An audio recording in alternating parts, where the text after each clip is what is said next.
what mechanism, we all agree, everyone in the room has agreed that they're not going to be able to do a report that is independent enough for our community needs.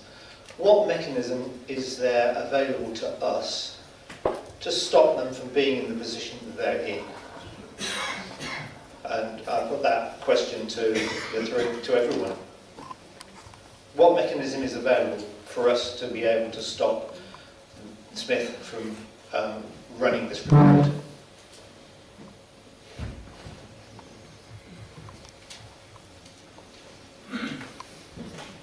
Sorry, I think that first of Richard, obviously the only opportunity that I'm aware that we have is that we lobby both governments to actually stop the process from going ahead. My issue though is, and I go back to the point I made earlier, Richard, is I think we need to look beyond that, and we actually need to look at how the mechanism is dealt with beyond the research. I'm happy to try and stop the research if that's the general issue, but I just think we need to be looking beyond that and looking ahead. Thank you. Yes, I don't know what the specific mechanisms would be. I suspect that because of the way these things are set up, there would be nothing simple and straightforward that we can do. We can keep on working at every possible level to stop fracking, and we can say, as we have said, that we don't accept the terms of reference of this report. We don't expect it to be independent and objective, and that we don't expect ministers to be taking decisions purely on the basis of it. Yeah, well, our minister has made sure that he won't be taking any reckless decisions, and that everything will be robust and through the environmental assessment and all that, and it has to be wide ranging and take into account everything that's going on, and we have to be a few steps in front of CDM Smith and make sure that that's what we need to understand. Well, I suppose like some of the other panel members, I think the lobby needs to take place north and south. As I've said earlier, fracking in Ireland can only be stopped in Ireland, and we need to make our voice heard loud and clear to both the executive and the government in the south. Can I maybe ask Eddie and Tom here to come in on this just before we go? What I will say is I believe that the money is probably already spent and allocated, and it would probably cost us more to stop it. And so I think that the research is going to go ahead. What we have to do is ignore it. I think part of the judicial review and the reason why it's taking so long is that it's having a chilling effect on government decisions in this realm. I think it's something that I think is being drawn out, and it's ensuring that governments, both sides of the border, are considering the judicial review, the fact that it's been for billions, and that's having a chilling effect, and it's having an effect of making inaction.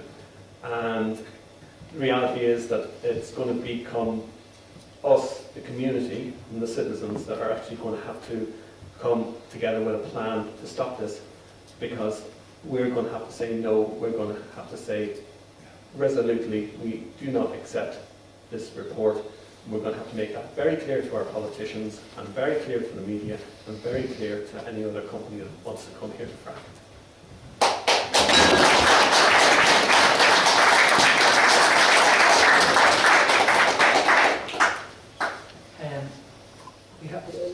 Let's look at Northern Ireland for a second. We had a licence for exploration in Fermanagh that's now hasn't been extended, and now that's in the courts. But we also have licences on the North Coast. So it's interesting, the research is called UGEE, unconventional gas. They didn't say unconventional petroleum, because what they wanted to do, they wanted to keep the North Coast out of the picture, because the target on the North Coast is for oil. And it's important that Sinn Féin have come out and said that they want to object to that planning application now, because we were concerned that, you know, we have shale gas activity in Northern Ireland, and having said that they would block shale gas activity at planning and fracking at planning, I mean, what's happening on the North Coast is also about shale, and it will be about fracking. It may be different than what's in Fermanagh, but it's also about fracking. But that brings the whole decision making into a slightly different realm. And it's not just about policy. It's not just about a political party they're saying that they're against fracking and they want to ban fracking. It's also about the regulation of an existing policy and the procurement of these licenses that have been granted. And I think that at the moment we have a research project that's going to feed into that process, and it's not fit for purpose, and I think we need to say no. I think the communities will be saying no. And I think if CDM Smith turned up in Hamilton or in Fermanagh in the morning to drill a well to monitor groundwater, I think people would be out in front, because we see them as the industry, because they are the industry. But to say that we wouldn't allow the Chief Medical Officer to review public health is a different thing, especially when we're not saying that we're not, Sinn Féin aren't standing up in the door yet, and I think they may do this very soon, and saying that they reject this research process in the South as well. We have to reject research that's not independent in favour of research that has responsibility. So that I would say that the Chief Medical Officer would have responsibility for people's health in Northern Ireland, and therefore, given that 450 reviews, 95% of those reviews said that there was an impact detrimental to public health. So we're not in a process anymore where one report says yes, one report says no. We've gone beyond that in the last 2 years to a position now where 95% of reports say that there's a risk to public health. And I think that you need to take that into context when you're making that decision.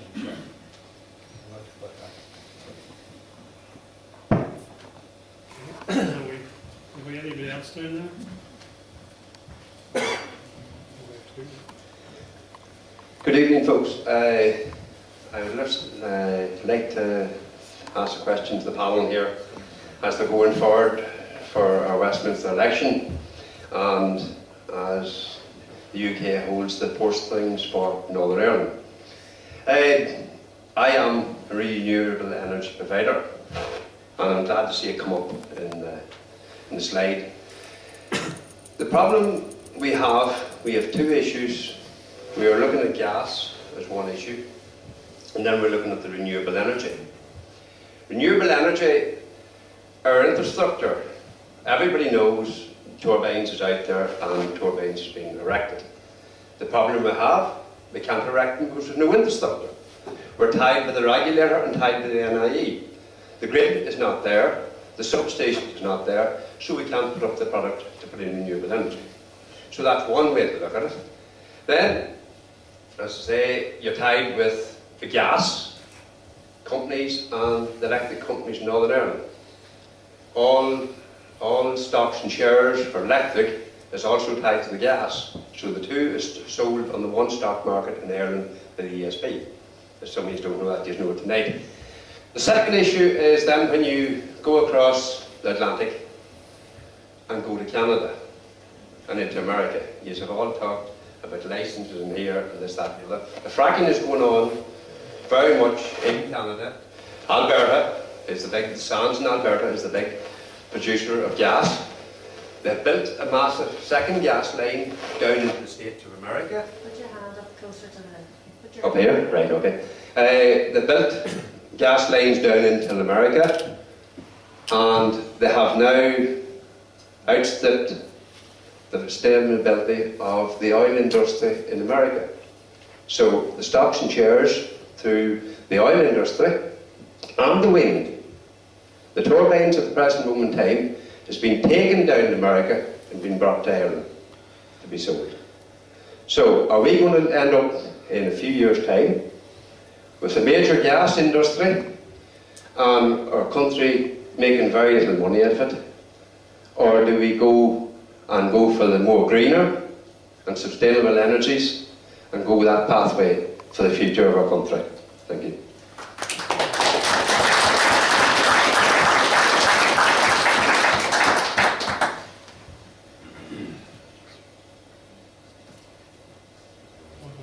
Trevor, I'm not sure if you're taking a We're couple of here, questions yeah.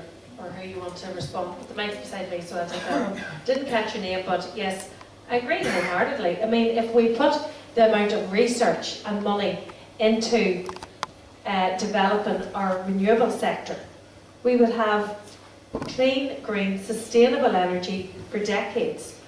To invest millions of pounds or dollars or euros or whatever into something that is still a finite resource, to fracture the Earth's surface, to emit gas, which will run out at some time, is crazy. You know, obviously, we should be investing more in renewable energy, and not just in wind, but in wave, in hydro, in other sources of renewable energy, to ensure that we have an energy supply, a dependable energy supply in the future. So, unquestionably, I think the answer to your question is yes, and at least then we can, and like I said, if the same amount of time, effort and money was put in, then we would have an energy system that we can rely on and that won't cost us the earth in more ways than one. Yeah, well, I totally agree. Like, it has been raised with me since becoming a councillor about the infrastructure, you know, getting wind turbines connected to the grid. It is impossible, and like, people are pulling their hair out. You know, they have planning permission. They were told by DETI, you know, apply for planning permission and spend a few £1,000s, you know, for planning permission, and then turn around and say that it could cost thousands to get connected to the grid. It's just unacceptable. We need to push renewable energies, like hydro, you know, the tidal and so on, and DARD needs to maybe promote biomass, you know, and different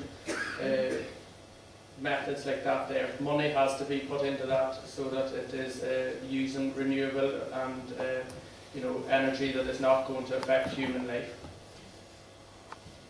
Thank you. Yes, you're quite right. The question of infrastructure is absolutely key, and it's a big financial issue that can't be dealt with within the confines of the Stormont Block Grant. It has to be dealt with at Westminster level.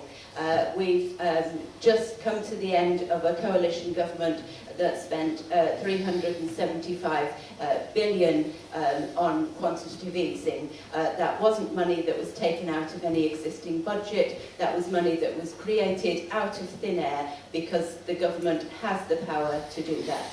If it can do that for the banks, it can certainly do that for the vital infrastructure that we need to go across the British Isles to bring us into the next century and to give us clean, safe, reliable energy sources for the future.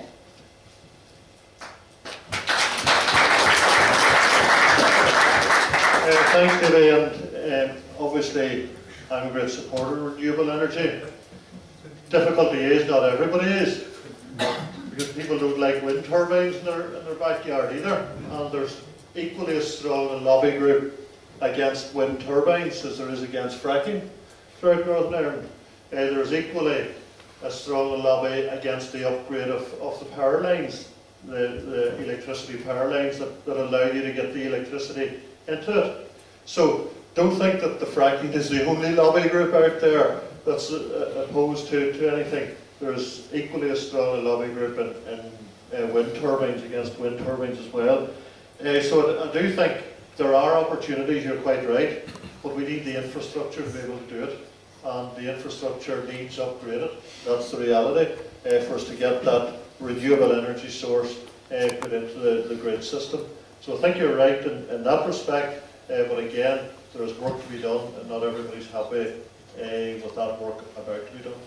Tom, can I just make a quick supplementary, if you wouldn't mind? The Dard Minister, Michelle O'Neill, had a moratorium on fracking on forestry service land. The Department of Agriculture is the biggest landowner in the north of Ireland, and the fact that they own forests, quite a few of them in Fermanagh, means that not only with the moratorium on fracking was very beneficial back 2 or 3 years ago, but also the fact that she is also committed to renewable energy and wind turbines, etc., on that land as well. But, and this is the important point, and it comes back to Tom's point, the community can react strongly. I was asked years ago to give my support to the anti-lobby on the offshore wind farm off the north coast, and I refused to do it because I said we need renewable energy and that's our party policy. But the way to get around this often is for there to be community benefit. And Fermanagh Trust have produced a paper on that. I'm not sure if it is widely available, I'm sure it's on their website.